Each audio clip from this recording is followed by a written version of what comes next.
Hello dear students, welcome back to organize knowledge channel. और आज की जो वीडियो है उसमें हम डिस्कस करेंगे worksheet number 65 for class 9th, subject social science है। और ये वर्कशीट आपके लिए 13 जनवरी 2022 के लिए शेड्यूल की गई है। आज की जो वर्कशीट है स्टूडेंट्स, उसमें हम चैप्टर 4 जो हमारा है क्लाइमेट, उसी को कंटिन्यू करते हुए आगे पढ़ेंगे। वर्कशीट शुरू करने से पहले प्लीज़ चैनल को सब्सक्राइब कर दीजिए, बेल आइकन को भी प्रेस कर लो ताकि आपको आने वाली वीडियोस की नोटिफिकेशन वो समय से मिल जाए। देखिए क्या दिया गया है आज की वर्कशीट में। पिछली वर्कशीट में हम जो है ऑलरेडी पढ़ चुके हैं रेनी सीजन के बारे में, विंटर सीजन है, समर सीजन है। इस वर्कशीट में हम पढ़ेंगे the transition season, that is the rate और पोस्ट मानसून। यानी अब मानसून जो है वो क्या होता है, स्टार्टिंग जून में एंटर करती है और एज ए गेस्ट एंटर कर रही होती हैं। यानी कहने का मतलब क्या है कि जैसे एक मेहमान आता है ना घर में और फिर उसको एक टाइम के बाद जाना होता है, तो मानसून का भी कुछ ऐसा ही रहता है यहाँ पे कि मानसून आती हैं एक गेस्ट की तरह और फिर उनको जो है सितंबर में जाने की लग जाती है कि अब हमें जाना है, अब हमें जाना है। तो सेम यहाँ पे कैसे प्रोसेस होता है वो हम समझेंगे, ठीक है।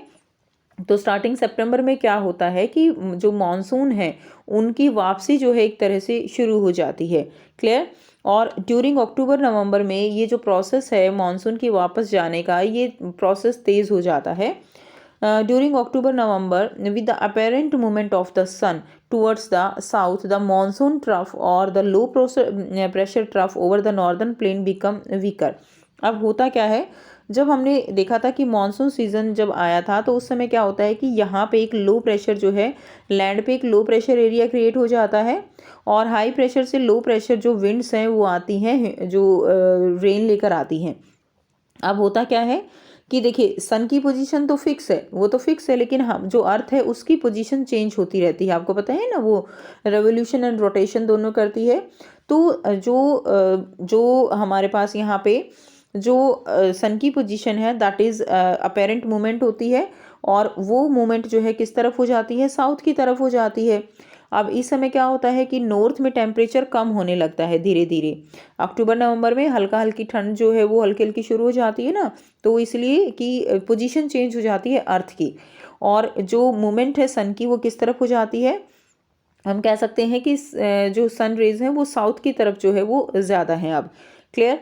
अब इस चीज़ में क्या होता है कि जो लैंड है हमारी, यहाँ पर जो लैंड है उसके ऊपर अब यहाँ पे लो प्रेशर एरिया क्रिएट होने की बजाय क्या होता है, हाई प्रेशर एरिया क्रिएट होने लगता है। क्योंकि यहाँ पर सूर्य की किरणें नहीं हैं और जो हवा है वो गर्म नहीं होगी, गर्म नहीं होगी तो हल्की होकर ऊपर नहीं उठती है, जिसके कारण लो प्रेशर एरिया नहीं बनता है। तो यहाँ पे हाई प्रेशर एरिया क्रिएट होने लगेगा और हाई प्रेशर एरिया से क्या होगा, फिर जो मानसून जो विंड्स हैं वहाँ से वो क्या हो जाएंगी, वो वापस आने लगती हैं, clear. So during October November with the apparent movement of the sun towards the south, the monsoon trough or the low pressure trough over the northern plain become weaker. The southwest monsoon winds, जो south west monsoon है, ठीक है, they winds weaken and start withdrawing gradually. अब जो monsoon winds है वो यहाँ तक आ चुकी थी, हमने पिछली बार पढ़ा था ना कि इस तरह से जो है पूरी शिफ्ट होने लगती हैं, तो अब वो वीकन हो जाती हैं और वो वापस आने लगती हैं। Bye the beginning of October the monsoon withdraw from the northern plains, ठीक है, बिगनिंग ऑफ अक्टूबर में जो नॉर्दर्न प्लेन्स है वहाँ से विड्रॉ होती हैं। The month of October November from a period of transition from hot rainy season to dry winter condition, ठीक है। Now owing to the condition of high temperature and humidity the weather become rather oppressive during the day. अब इस समय क्या होता है, यहाँ पर विंटर सीजन शुरू होता है और साथ ही इस समय जो है ना आसमान वो भी साफ रहता है।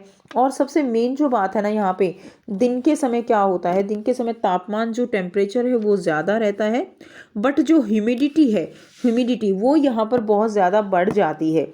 और दिन के समय ना जो टेम्परेचर और जो ह्यूमिडिटी जो एक कॉम्बिनेशन बनता है वो एकदम बहुत ही ज़्यादा टोलरेबल नहीं होता, क्लियर।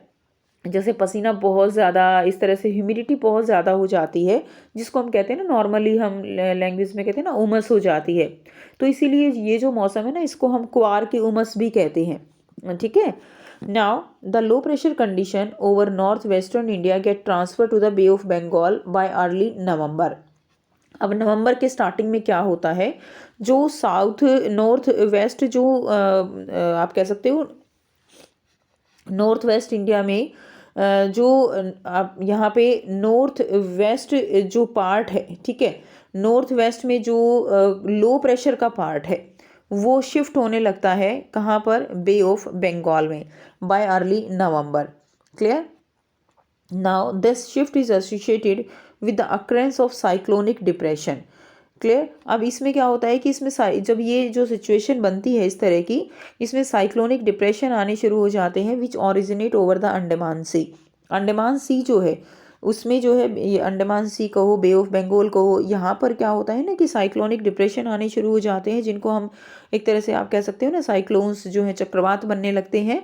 और these cyclones generally cross the eastern coast of India, having cause heavy and widespread rain।